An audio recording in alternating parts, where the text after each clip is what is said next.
If it means teenagers will stop killing each other over designer jackets, then our public schools should be able to require their students to wear school uniforms. A quote from Bill Clinton's State of the Union Address, 1996. The debate of school uniforms has been a hot topic for years. The reason it is a debate is because some schools don't want uniforms and some do. The issue arose in the 90s when a public school in Los Angeles tried uniforms out. Some say the uniforms had positive results, while others beg to differ. It wasn't a national debate until Bill Clinton mentioned the issue, which brought it to the country's attention. Many other school districts began to try uniforms, with varied results. Both the pro-uniform side and the non-uniform side have many points and a lot of research.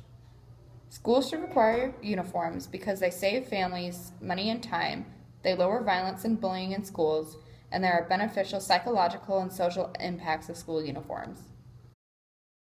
According to a report by Sherry Bowen, many parents report that 3 uniforms cost about the same as 1 pair of designer jeans. From the same report by Sherry Bowen, even some students admit that wearing the same colors every day makes it easier to shop for new clothes. As established in the aforementioned evidence, uniforms cost about 3 times less than even 1 article of designer clothing. Families in more difficult situations need this money for essentials such as food, housing, and college savings. Also, even students say that uniforms make some things, such as shopping, easier and faster. According to President Bill Clinton, school uniforms are one step that may help break the cycle of violence, truancy, and disorder by helping young students understand what really counts as what kind of people they are. According to Nea DaCosta, such a unified body of youth would presumably be free to emerge without the otherwise obvious divisive markers of wealth, status, or gang affiliation. According to Nea DaCosta, perhaps most convincingly, specific reports of individual schools suggest that uniform policies effectively reduce crime, truancy, violence, and other forms of misconduct. As the evidence illustrated, uniforms overall make schools safer.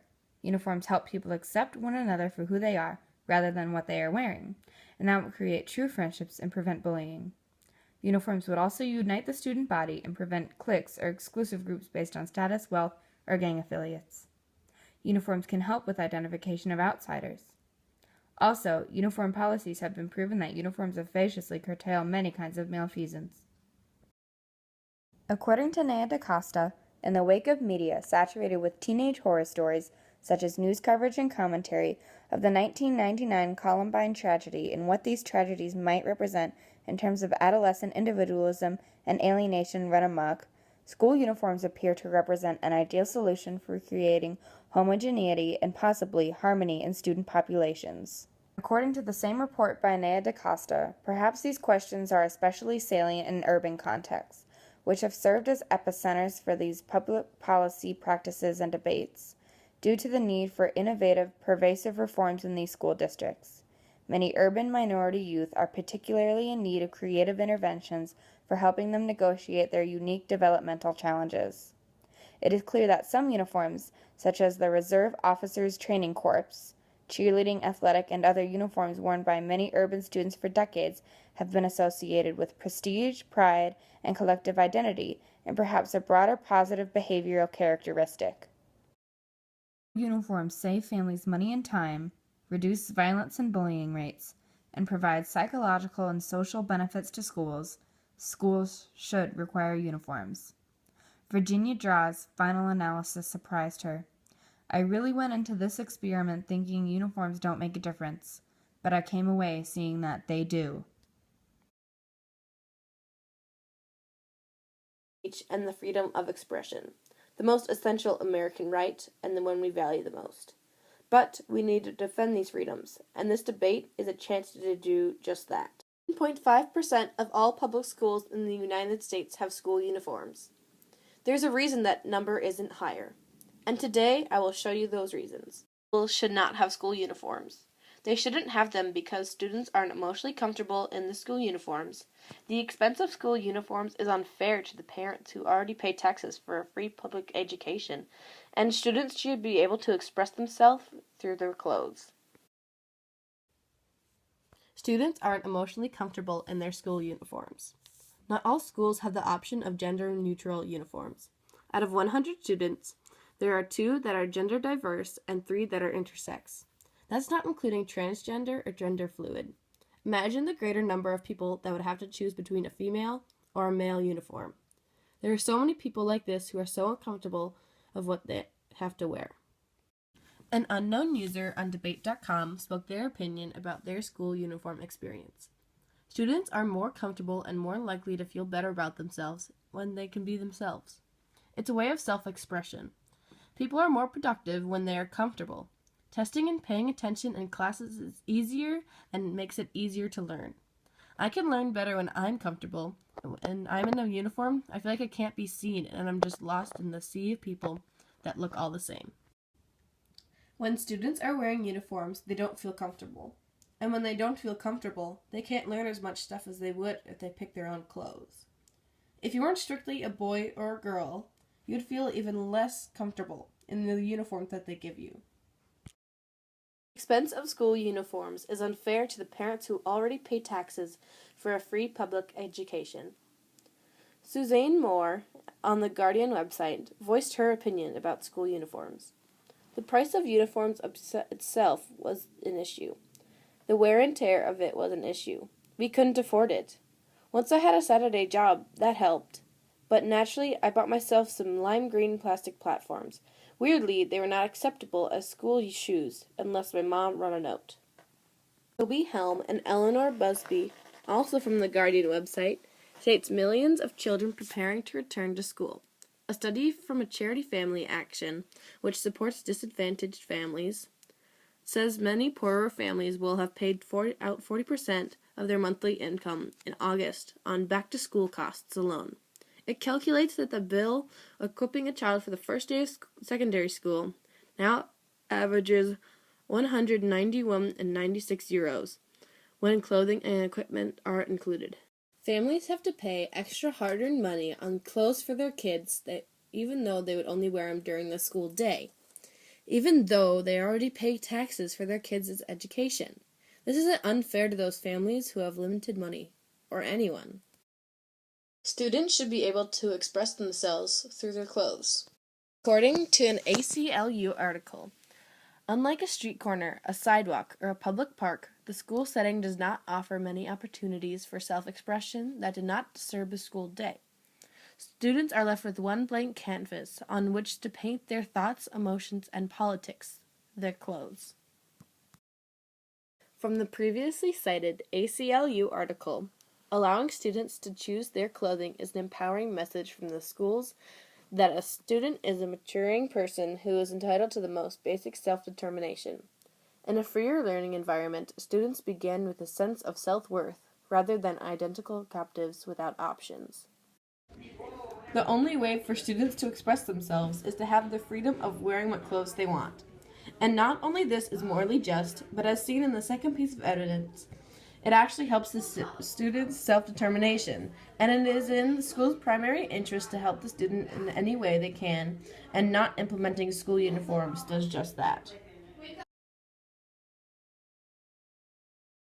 My opponent's first claim is that uniforms aren't emotionally comfortable. Actually, uniforms have been proven to create conformity within student bodies.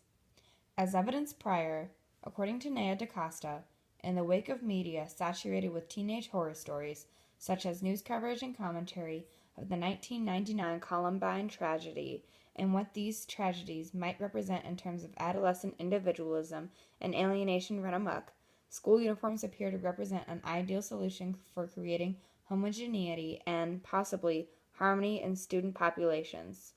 Nowadays, safety is more important than expressing yourself, especially with all the dangers that are currently being seen with schools.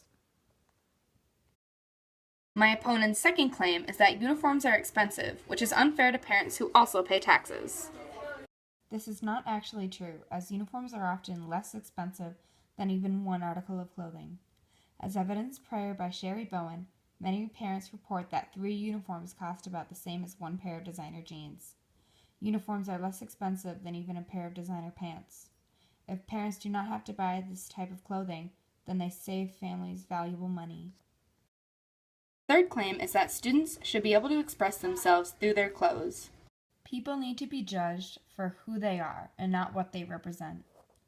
According to President Bill Clinton, school uniforms are one step that may help break the cycle of violence, truancy, and disorder by helping young students understand what really counts as what kind of people they are. Students need to learn how to express themselves by just being who they are, rather than disguising their personalities with clothes. Also, students need to learn not to judge based on clothing.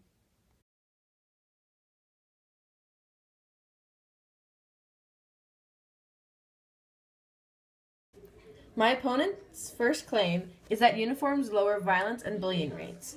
But uniforms are only a little band-aid on for the bullying problem at our public schools. A Debate.com user told us their experience with school uniforms. Many have noted that school uniforms will induce bullying. I have gone to a school with school uniforms, and there was just as much bullying as a normal school. If bullies do not find clothing differences to pick on, they will find differences in mind, intellect, and stature. By putting uniforms, you are not reducing bullying or expense spending on clothing. You are just moving the problem out of school. A school student has stated that there is no difference between a school with uniforms and a school without. Eliminating the choice in clothing aspect of bullying will not eliminate bullying. The intention of the bully is still there regardless of what the victim is wearing. The bully will simply shift to a different front. Uniforms don't help solve bullying, and the negative impacts heavily outweigh the lack of positives. My opponent's second claim is that uniforms save time and money. However, enforcing uniform discipline wastes precious school time. According to The Guardian, more than 200 Bradford secondary school pupils were sent home from school this week. Their crime? Uniform infringements. They weren't burning bras or tying their ties around their heads. They were wearing trainers or the wrong cut of trousers. But is it okay to deprive someone of a day of education just because they don't look smart enough? Contrary to what my opponent is saying, having school uniforms is a waste of school hours because the time used to send students to the office or send them home is stated in the article. This would not happen without uniforms. The waste of precious school time is easily avoided by allowing the students the freedom to express themselves and not requiring them to wear school uniforms. My opponent's last claim is that uniforms have beneficial psychological and social impacts. But like I said before, students can't freely express themselves through their clothing choice. From the ALCU article, allowing students to choose their clothing is an empowering message from the schools that a student is a maturing person who is entitled to the most basic self-determination. In a freer learning environment, students begin with a sense of self-worth, rather than as identical captives without options. Allowing students to choose what they wear, one of the first things kids learn to do themselves, actually helps them be better students. It allows students the most basic level of independence and self-worth.